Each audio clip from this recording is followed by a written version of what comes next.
I asked people to recommend me books they didn't like, and now I'm reading them.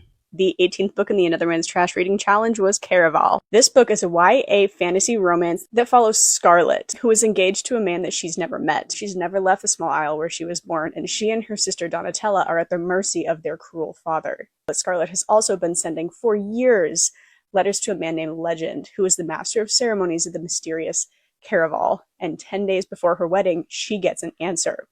A personal invitation and tickets to Caraval, which is a once-a-year spectacle of a show where the audience is actually involved and nothing is as it seems. Get the ticket, win the game, get the prize. But for these sisters, getting to the isle where Caraval is held is only the first problem, because once they get there, Donatella is kidnapped, and all of a sudden, the game revolves around her.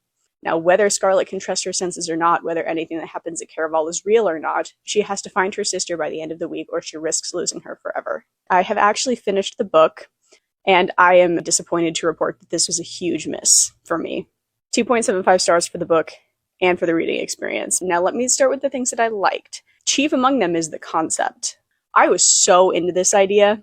It's a choose-your-own-adventure show with high stakes. Badass, in theory. Like the puppeteering of the master of ceremonies who kind of is behind it all. And I liked the bits of magic that we saw. But unfortunately, that's where the list ends. The concept of don't trust anything you see or hear could have implied twists and turns and crazy shit happening. I found that I was guessing twists chapters before they happened. And the don't trust your senses thing felt more like it was being used as a tool to prop up the plot, as opposed to a device that could have been used to make it feel richer. I wasn't into the characters. They didn't feel genuine. I did not believe that they had the depth of relationship that they insisted that they did. It all felt very shallow to me. I never felt the urgency. I never felt any tension. And then when I finally finished it, I felt so dissatisfied by the ending. But I can so see the potential. And I totally get the appeal. I didn't have really any major gripes with style or structure or balance beyond it feeling shallow. I just didn't believe it. I wasn't convinced. I'm not the audience for this book. And that's okay. Now I know. Oh well. On to the next.